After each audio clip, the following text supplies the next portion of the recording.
It is that time of the month again. I am here to talk about everything I read in February. Now, this wrap up is going to be a little different because normally I do everything in the order in which I read them, starting at the beginning of the month and getting to the end. I reread like 5 Travis McGee books this month, so I'm just going to clump them all together toward the end. Probably do it when I get to Meditations on America. But let's get into everything else I read in the month of February. I started the month off with a graphic novel. Well, is it a graphic novel when it's just a collection of comic books put together? Or is it like an omnibus? I think it's an omnibus. Well, I read the Alpha Flight omnibus by John Byrne. I read this because I was playing North Star in a online tabletop RPG game where we were playing the TSR Marvel Superheroes game, which is a pretty fun game. I picked North Star for purely min-max reasons because I knew nothing about any of the Alpha Flight characters at the time, and I thought that North Star was a good choice because he can fly and he's strong and he's got agility and he's pretty durable. And someone had already picked the Canadian Hulk, which is Sasquatch, so I couldn't play that. Little did I know that one of the people in the group picked Puck because he looks ridiculous. I'll post a picture. And as I was reading this omnibus, he ended up being the best character in the series. The first third of this omnibus is okay. It is very late 70s Marvel where the stories are just kind of there. They're generic. The character development is kind of eh. And at this time, you still don't have like the established abilities of a lot of the mutants. Like Wolverine just takes a beating and gets knocked unconscious. It's like, bro, he can heal. Like, yeah, you could knock him unconscious, but his brain would heal so quickly, he'd wake right back up. Just stuff like that I thought, okay, because Alpha Flight starts off in the X-Men comic book series. That's where they're introduced as kind of bad guys. Well, they're not bad guys, they're antagonists. Then you get into the Alpha Flight series, and most of these characters aren't very good. Honestly, the 2 best characters in the series don't have superpowers. That is Puck and Heather. Heather is the wife of the leader of Alpha Flight, and she doesn't really have any abilities. And in the middle run of the series, you follow her a lot as she deals with losing her husband. He died saving her. It's not that big of a spoiler because he's a superhero. Guess what? He's going to come back, so it doesn't really matter. Yeah, this omnibus is not very good. The first third is just okay. The middle third is excellent. I had such a great time, and most of that is because the major emphasis was off of Alpha Flight itself. The characters kind of suck. Even Sasquatch, who is like the most reasonable of the people with special abilities, his story just gets nuked into idiocy in the last third of the omnibus. Puck and Heather really are the shining stars of this. Let's get into my character, North Star. He is awful. He is a douche. Even after his mutant abilities manifested, he kept competing against normal people like that was okay. Bro is cheating and just crushing people in skiing. He was a jerk. He is awful to his sister. His sister Aurora is also terrible in like a different way. Her story is just dumb in places. Maybe it's the execution, but her entire self is built on this Catholicism-induced dissociative identity disorder. It's so weird. She has these 2 personalities. One is the good Catholic girl who doesn't have powers, and the other is Aurora, who is like a rebel and doesn't listen to authority and does what she wants, and she is the opposite of the other identity. Now, she has these identities because as a teenager, when her powers manifested, she was an orphan at a Catholic orphanage, and the nun who ran the orphanage would beat her when she manifested her abilities. So she created these 2 split personalities. And yes, she was a victim, but man, do they do such a terrible job of showing you that in the comics. It's just not handled well. And I try to give them the benefit of the doubt. It's the early 80s. These are Marvel comics for like 14-year-olds, but there was other stuff at the time that did things well. Even in this omnibus, there is a Hulk issue in here that is incredible, and it is so emotionally impactful. It was made by the same people that did Alpha Flight. I don't understand. So the entire run with Heather trying to get over the loss of her husband is so well written. The emotional maturity and the way Puck is there to help her, and just Puck himself as a character, is done so well that these other issues that come up in the comics that are written by the same people just look stupid. I don't understand how you can be that inconsistent in a single comic book run. And now let's get into the last third of it, because I've been talking about this for a long time. The last third is just awful. Every story in it is bad. It essentially just nukes the canon that was made in the first 2/3 of the run, and then you have one stupid thing after another. Sasquatch loses his body because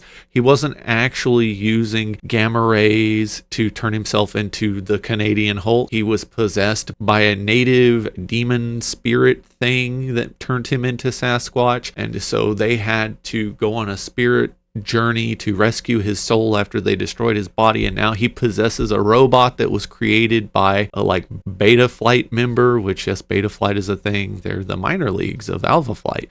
And yeah, it just got worse from there. I will say that North Star was the first openly gay Marvel superhero. He came out in like 1992 or something. It's alluded to in this in like 1984. So I think that was planned all along. There's a scene where saying, oh yeah, you got all this fame and all these women throwing themselves at you, but it seems like you don't really care about the women. And then he has a roommate that lives with him, and they exercise together and they spend a lot of time with each other. I thought that was interesting, but the rest of North Star's character just sucks, and maybe that's him lashing out because he's closeted, but I don't think so. I think they just wrote him poorly. Okay, I'm done talking about this. I've spent way too long talking about the first book. This is going to be a very long wrap up if I keep this up. After that, I read Isle of the Dead by Roger Zelazny. This book is not very good. I love Zelazny. He has his little shining moments in here where he writes very well, but this book just recycles a bunch of ideas from his earlier works where it's executed a lot better. The whole premise behind this is Francis Sandow is the oldest human. He was the last one born in the 20th century, and thanks to time dilation and faster than light travel and stuff, he is still around hundreds and hundreds of years later, and he has these weird supernatural powers that he got on this alien planet where he's the only non-native he's what they call a worldscaper. They can manipulate planets and reshape them, all that stuff, and it ends up being this thing where he has this final standoff against someone else who is seeking revenge, and it's just not very good. I did not like it. I think, like I said earlier, he just recycled a bunch of stuff from earlier stories, and Zelazny's protagonists are generally the same in every book. It's a overly competent loner dude, which is fine. If you look at everything I've read this year, it's 90% of the stuff I've read have been the overly competent loner dude, which is strange. Didn't recognize that pattern until I really sat down and looked at everything. When I'm giving out recommendations for Zelazny stuff to read, this will be at the very bottom of the list. Maybe not dead last, but pretty close. There's so many things you can read that Zelazny wrote before this that are just excellent. I would probably have you read all of his short fiction before you read this. I want to make a video about Zelazny's risk-taking in his storytelling and how sometimes it pays off and then other times it does not, and that it feels like he really shines when he's taking risks, but when he is publishing something because he needed to get paid, which he has a quote about that, I think that his art suffers, and he said as much. I think that's what a lot of people attribute how mid the last 4 Amber books are, is bro needed an extension on his house or to pay his mortgage for the next year, so he put out a book. I am accidentally on purpose reading a lot of Zelazny this year. It just works to throw in one of his short novels between other things I read, so you'll probably see me talk about him a lot throughout 2026. After that, I read back-to-back McGee novels. We'll get to those later. Then I read The Sins of the Father by Lawrence Block. This book is incredible. This is the first Matthew Scudder novel. Matthew Scudder is an alcoholic former NYPD detective who quit the job after he accidentally shot and killed a kid in a gunfight with some crooks. And he was not a good cop. Well, he was a very good cop when it came to cop stuff, but he also took a lot of bribes and he played the games that are expected at this time in the NYPD. So you have this very morally compromised protagonist who is also one of the more morally just people in this world that Lawrence Block has built. He donates a lot of money to churches while drinking himself to death. He's literally just consuming alcohol from the time he wakes up till he goes to sleep. And he's just a functioning alcoholic. After that accident with that kid, he left his wife and kids, started drinking, only does work when he needs to keep himself in his motel room and keep his liquor cabinet full. And this story is about a young prostitute who is found dead. Her alleged murderer is a minister's son, and the whole thing starts with Scudder being explained what's going on, and the case is closed. I mean, the minister's son that was living with her is outside covered in blood, and you go inside and she's been cut up with a razor blade and she's in the bathtub. The reason Scudder is on the case is because the dead girl's father just wants to know what happened. where she's been for the last 5 years, because she dropped out of college, went to New York City, and sent them a single letter that was like, hey, I'm in New York City now. I'm fine. Don't call me. I'll call you. And then that was it. And so this guy is giving Scudder money because he needs to know what her life has been like. And the deeper Scudder digs, the more he sees that nothing is right in this case. And it's so good. Every character in here is great. It's March now as I'm filming this, and I read Lawrence Block's book, Writing from Plot to Print to Pixel, and it's just his book about encouraging you to become a writer, and he talks about the way he gets ideas and the way he writes. He's incredible. I'd never read a Lawrence Block book until now. I am going to be reading a lot of them from here on out. Another thing I've noticed this year, which you'll see as I talk, is more than half of the stuff I've read this year is crime fiction, and I don't know why. I think it's just what I'm into right now. You'll also notice that I didn't read any fantasy this month for the first time in like 8 years. It just wasn't feeling it. I tried a couple times and it wasn't doing it for me, so I put those books down. And I think I'm better for it because I don't want to force myself to read what I guess was my favorite genre. It looks like my tastes are shifting, which they always do. Everyone's tastes change. I think that it's good for you as a reader to follow what is making you happy or bringing you joy, and don't try to stay in the same rut. So let's get back to more books I read in February. After that, I read What Mad Universe by Frederick Brown. This was his first science fiction novel. I talked about it last month when I read The Fabulous Clip Joint. I was reading a literary analysis of his works, and as soon as I got to The Fabulous Clip Joint and What Mad Universe, I had to stop reading it because I didn't want it spoiled. What Mad Universe is incredible. It is a semi-satire of science fiction as it was being written at the time in like 1949. You have this main character who is an editor at a science fiction pulp magazine, and he's outside watching this event that's going on. They're shooting a missile to the moon,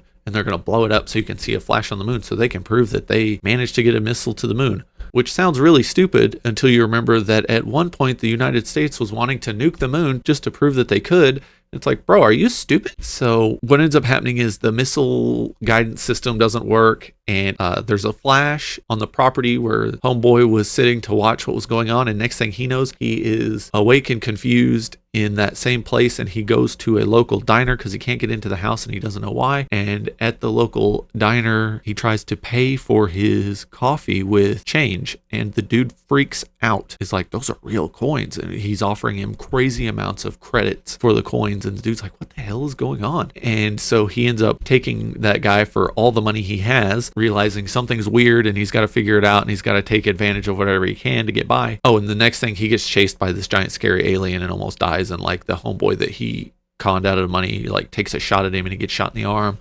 as he runs away into the night. He figures out that at some point they stopped using real currency because after an event that is vaguely described, we get in contact with aliens and we have faster than light travel, and the faster than light travel was created in this really borderline stupid way, but seems like something that you would accidentally discover like now. So I thought that was really smart. So he's in an alternate reality where he is still himself, but there is also another him in this alternate reality. And so much of this is built on just bending the tropes of the time to his will. That's the thing I love about Frederick Brown, is he's so good at using the traditional tropes and the genres he writes in to tell a very interesting story that barely counts as the genre he's writing in. Like, all the tropes are there, but you don't care because you're focused on something else. And I think that's one of the things that makes him stand out, especially at the time that he was writing. I don't want to get any deeper into What Mad Universe because I think that pretty much everyone should try reading it. It has a lot of the stuff that people don't like from that era of science fiction, like the hyper-masculine,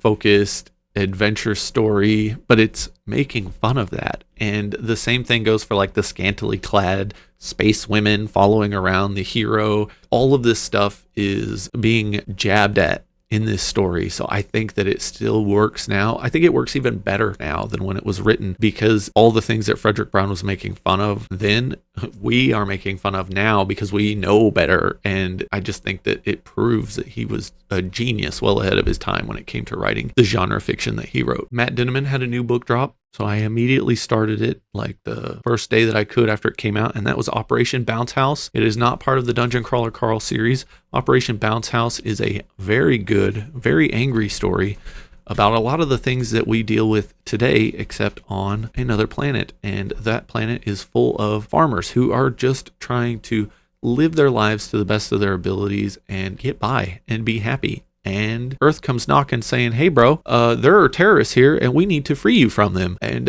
if you don't get to the capital city in 5 days, even though it takes you 8 days to get there, sorry, you're probably going to get killed because we're here to take out all these terrorists. And the guy's like, what terrorists? There are no terrorists. What are you talking about? So this whole story is about Earth wanting your property, not being happy that you're still there. And then, oh, look, is this AI that's in this story benevolent or malevolent? I guess you'll find out. It's very, very good. It is a very good encapsulation of pretty much everything that people want to read about in science fiction right now. So I really enjoyed it.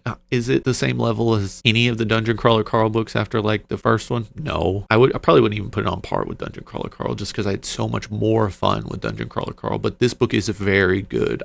I think if anyone else wrote it, it'd probably be rated a little higher. But after seeing the highs that Matt Dinniman has in his writing abilities, it's hard to give this a crazy high score. I do the same thing with like Zelazny works. I mean, maybe it's not fair that I'm comparing everything to This Immortal, Lord of Light, and A Rose for Ecclesiastes, but he wrote them, so I'm going to judge him based on those. And the same goes for Matt Dinniman with Dungeon Crawler Carl versus anything else he writes. I read a couple of McGee books after that, and then I read The Hardline by Mark Greaney because, of course, we got a new Gray Man novel every February. Last year, he said that this was going to be the last one for a little while, and he was going to take a break to write something different. Well, at the signing that I went to, he said, oh yeah, we're going to be putting another one out next year, and someone asked, and he's like, yeah, this one ends in a way that my editor was like, are you seriously going to take a break after this one with that kind of ending? And so Greaney was like, well, I guess I'll write the next one and then get to the other thing I want to do. That was a very fun Q&A. There was a guest with him, Jack Stewart. I've never read anything from him, but it looks interesting. He writes the same style of thrillers as Greaney, and he seemed like a really chill dude. It was a good Q&A. I don't have a picture because the picture that was taken looked like poop from a butt, and so I couldn't fix it, but I'll worry about that later. I have other pictures with Mark Greaney, so it's okay.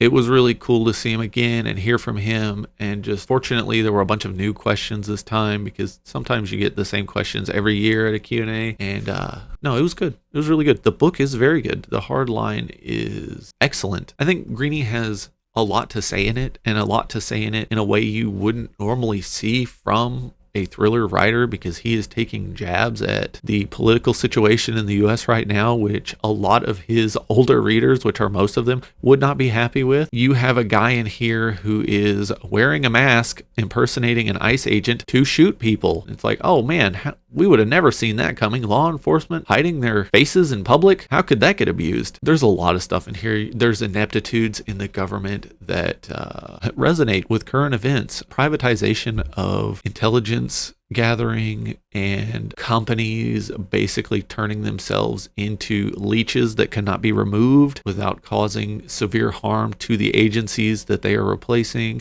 There's a lot going on in here. This has one of the best antagonists he has ever written. The guy is Northern Irish. He is a former assassin. He was a victim of the Troubles in a very interesting way, and it forged him into who he became. And during the Q&A, Greaney mentioned that the big motivation for writing this story was he wanted to write from the point of view of one of the goons that court would normally ice on the way to the actual bad guy. So imagine, he's running across a bridge, he's trying to get to the main bad guy, kill him, capture him, whatever, and 3 goons get in his way and he kills them just in seconds. And those dudes had families, they had personalities, they had lives. Well, in this story we get to see from the POV of one of those goons, and it's not just clear cut that bad guys are doing bad stuff. Sometimes there are decent people put in bad situations, and I think that there's a lot of weight in this story that you don't see in a lot of thriller style novels, and you don't really see in other Gray Man novels. I really liked this one. I think that there are some things in it that suffered, like pacing wise, and some of the scenes that should have had a lot more emotional weight to them, kind of sudden and just cut off. But other than that, it's a very good book. I really like it. I think it's got some flaws. I'm never going to be mad at an author for really going for it. And Greaney did in this in probably the best way he could. After that, I went back to the Zelazny well and I read Doorways in the Sand. Now, this book, very weird. This is one of the novels that Zelazny has as like part of his 5 favorites that he wrote. I think he put it there because it's got a lot of comedic elements that you don't normally see. It's written as like almost a crime caper, and he did it in one take. Bro did not revise the book, just wrote it and sent it, and it got edited and published. It's pretty incredible. This book is okay. It suffers a lot from being a one and done, pushed out and ready to go. There's pacing issues. The story is told in this weird way that it jumps forward and jumps backwards in time and stuff. Man, I do not like that. Please give me a linear story. And it's not because I'm dumb. It's just I don't like that style of storytelling. Like, you have to execute it perfectly or I'm going to count it against you. I just don't like it. This does not do it well. There are scenes where he flashes forward to an event and then it flashes back and then he covers that event in real time. Why? You're just wasting time at that point. It doesn't do anything. It doesn't reemphasize. It doesn't give you new information. And I'm sounding really critical of this, but the book is good. It is very funny. He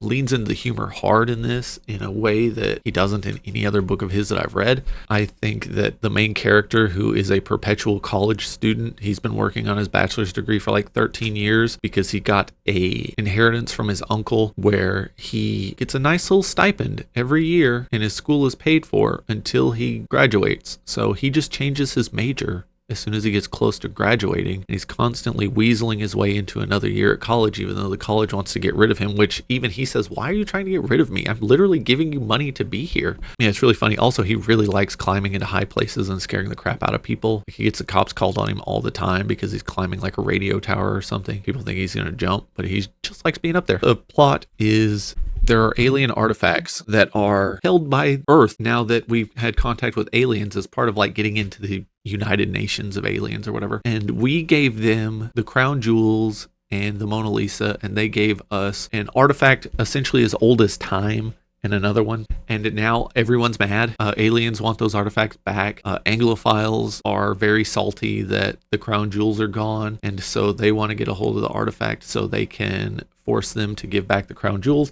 Really, there's a lot of very strange people in this book. It's really funny. And I think that what is done well in here is done to, peak Zelazny ability, but the pacing and the inconsistencies just catch up. So I had fun with the book, but I don't know if I would ever read it again. I guess let's just leave it at that. I was on a big crime binge for the month of February, so I read Fer-de-Lance by Rex Stout. This is the first book in the Nero Wolfe series, and Nero Wolfe is a very strange dude. He is a very overweight, very literal person who is an amazing detective, and when I read this, I realized how much it has in common with the Garrett P.I. series.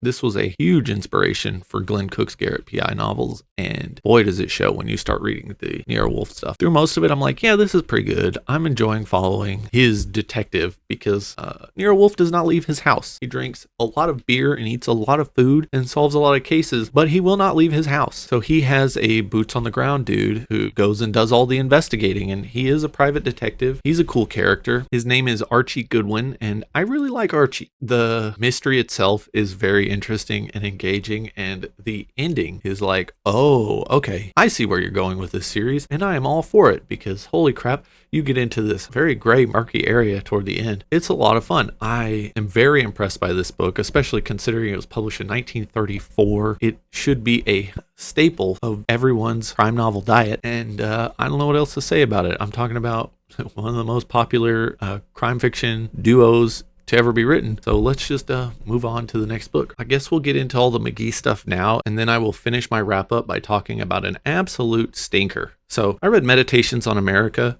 John D. MacDonald's Travis McGee series and other fiction. This is a literary analysis of John D. MacDonald's writing, and the major thing it covers is, like it says in the title, Travis McGee. This is kind of like a scattershot literary analysis. Like the structure is not very good for the book, but everything in it was great to read. Will anyone else read it? Probably not. I had a good time with it. I managed to get a first edition because it's been sitting in a book depository in Chicago for 22 years. No, 32 years. Holy crap, I'm old. Why is 1994 32 years ago? I don't like that at all. So yeah, this is a very good book for essentially no one. It suffers a lot structurally, like I said. He kind of goes all over the place, and really each chapter is just Travis McGee and a subject. And then they go through the entire series kind of proving their point, which that's kind of what you do when you're putting a thesis at the beginning of a chapter and then giving examples and supporting your thesis. I learned a lot from it, and I think other people would learn a lot from it if they cared to read it. But like I said, who else is going to read 21 crime fiction novels and then read a non-fiction book that analyzes the entire series? One of the chapters is Travis McGee and masks, and how he puts on different masks around different people, and how, other people do the same things. And then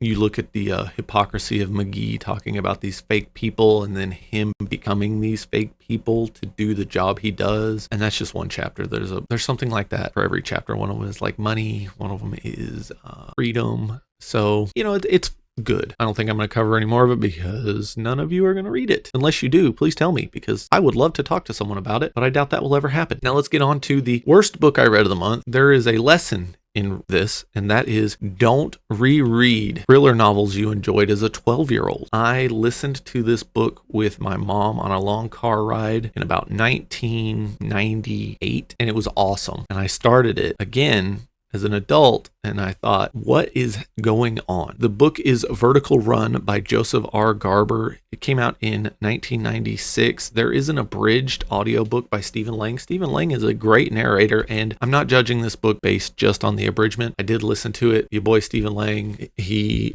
redeems everything bad about this book, but let's get into this. Vertical Run is about a 57-year-old Vietnam vet business executive who shows up to his office from his run, like he runs to work. He's a New York bigwig executive at this huge corporation, and he showers and he's just chilling. He puts on his suit. He's enjoying his morning coffee before anyone else gets into the office. That's what an alpha Chad executive does in 1996. And then his boss comes in, the CEO of the company, and pulls out a gun on him and essentially tells him he's sorry that he has to do this. Well, he gets away because, them combat skills from being like a Green Beret, they didn't go away. Boy was in a special school. He was in the little CIA school for boys. He did a lot of bad stuff in, I assume, like Laos and Cambodia. It is heavily alluded to that he was probably part of a SOG unit, but maybe not. I guess, that's left to the reader to decide. And next thing he knows, he's trying to get out of this building, and he runs into two dudes who, they're obviously mercenaries. They're claiming they're cops or whatever. And he gets away from them. He kills one of them with the little piddly handgun his boss tried to kill him with. And then there's like a standoff between him and the main antagonist in the book. And that guy's name is Ransom. Yeah, hell yeah. Your name Ransom? And then it starts to fall apart. He has like this Mickey Mouse internal thought thing going because it's narrated in first person.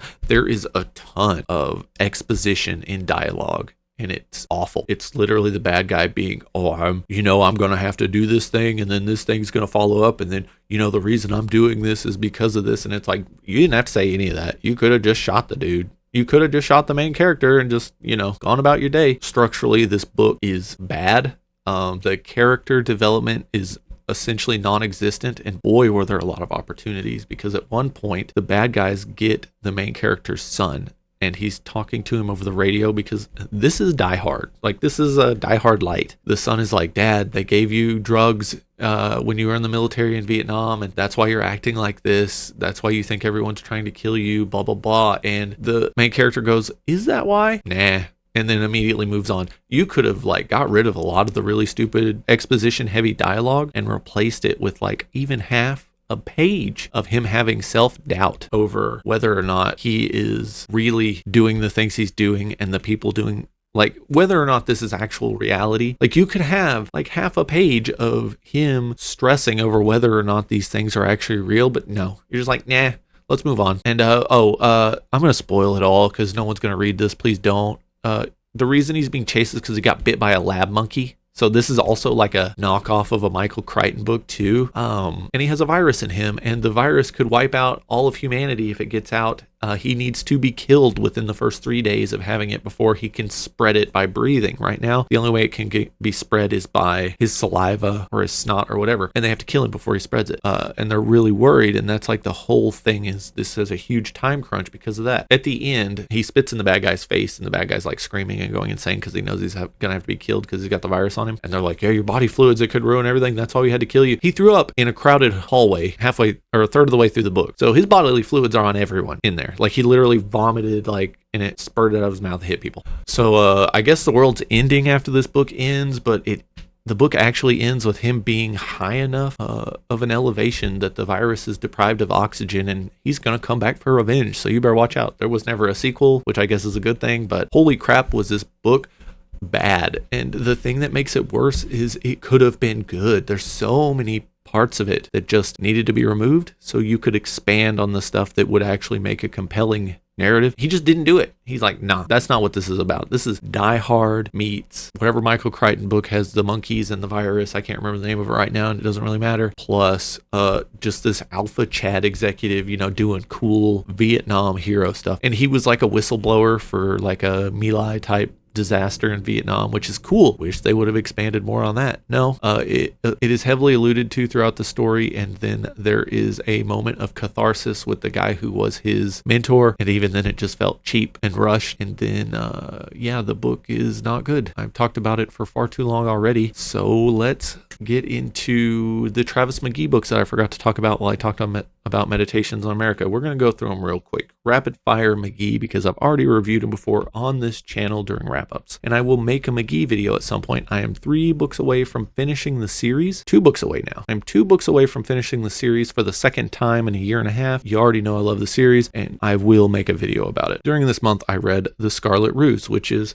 Travis McGee finds the missing stamps. Low stakes, but somehow one of the better books in the series. It is awesome to have him change the pacing and the style of story he's telling from these very murderous, dangerous things to this, and it still be just as dangerous, just as murderous. Holy crap. The antagonist in this is terrifying. And Scarlet Ruse, real good. The Turquoise Lament is one of the weakest books in the series. You get some cool exotic locations, but it's recycling a lot of stuff from other McGee books, and he actually does it better with some other characters in later McGee books. The story is basically McGee meets up with a girl he's known since she was a teenager, and she is convinced that her husband is trying to kill her, and she wants McGee to figure out why, or maybe she's going crazy, who knows. And so that's the whole catalyst for the story. It's okay. And then after that, we got to The Dreadful Lemon Sky. This was the book that inspired me to read the Travis McGee series. I read the blurb for it in the Avenel Books collection I got that's got 5 McGee books and novels in it, and it sounded really interesting. An old acquaintance of his shows up at 2 a.m. and is like, hey, I need you to hold on to this $100,000 for 2 weeks. I will give you $10,000 of it as payment for holding on to it. When I come back in 2 weeks, just give it to me and I'll never see you again, and just don't say anything. And if I don't come back, then I need you to get that 90 grand to my sister. She's my younger sister. She's living up on the East Coast, and she doesn't know anything about my life. We had a falling out, but I want that money to support her if I don't come back. Well, she doesn't come back because McGee finds out she died when he's reading a newspaper about a week and a half into this thing. And with the help of Meyer, he goes to figure out what happened in this rural Florida town where things are starting to fall apart. Probably gave it 4 stars the first time I read it, but this time around it is 5 stars. I love it. The Dreadful Lemon Sky. Very, very good. Now I'm going to talk about the Empty Copper Sea and the Green Ripper together because they tie into one another. In the Empty Copper Sea, McGee finds his love with a capital L interest for the series. The Empty Copper Sea, I said was forgetful when I was tier ranking everything I read last year. I was wrong. I'm forgetful. That book is not. It's very good. Not one of the best, but pretty close. The Empty Copper Sea is about a ship captain who has lost his ability to run a boat. His name has been ruined. What happened was, while he was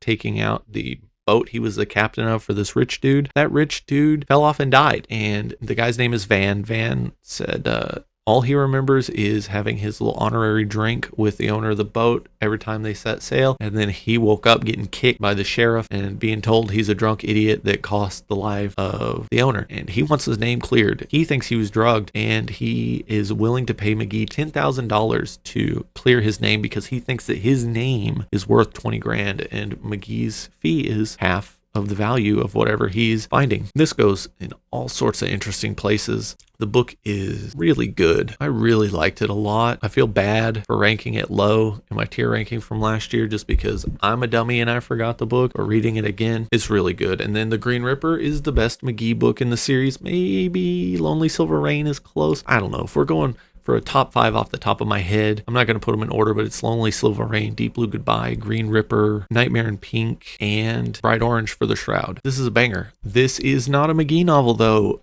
You take Travis McGee, and he's not solving a mystery. He is out for revenge. A religious cult killed the woman he loved, and now he is going to find them and find out why and punish the people that did it. This has some of the best writing on PTSD I have ever seen in a book. I've said that before. Wow, is it incredible. This is McGee taking all of these skills that he has gathered across his very difficult life and using them to break an organization. It's so good. Some of the best action scenes written in the series. Following McGee as he is not himself is awesome. That's talked about in Meditations on America when it came to the masks and everything. In this book, he takes on another personality to hide that he is McGee because he's impersonating the father of someone that this cult took in, and he's trying to make his way into the cult. It's so good. I love it. And yeah, I guess I will stop gushing about that book now because there will be a lot of me doing that in my McGee video when I finally make one. Now, my plans for March are nebulous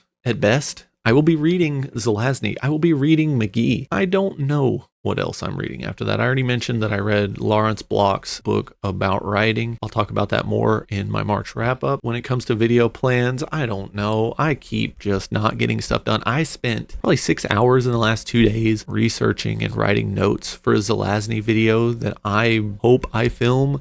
I kept getting distracted and just reading Lord of Light instead of doing more research for the Zelazny video. That book's incredible. Please go read that. It's probably the greatest science fiction novel ever written. I have a book haul that I need to film because yet again, I have a pile of crap on my desk and I need to get rid of it. I got some really good stuff, some stuff no one's going to care about, and then some amazing stuff. I got some really good deals on some D&D 4th edition stuff. I know that there's one of you out there that cares, so you'll see it. And let's see, I don't really know. I want to try some fantasy in March since I read none in February, but we'll see. I queued up a bunch of stuff and none of it's fantasy. Some of it's by fantasy writers, but it happens to be nonfiction, so I don't know what to say about that. Let me know in the comments if you've read any of these. Let me know what you read in February. I really look forward to seeing what everyone's read because I add stuff to my TBR every time I see something interesting on a list in the comments. Thank you so much for watching this, and with that, I'll see you next time.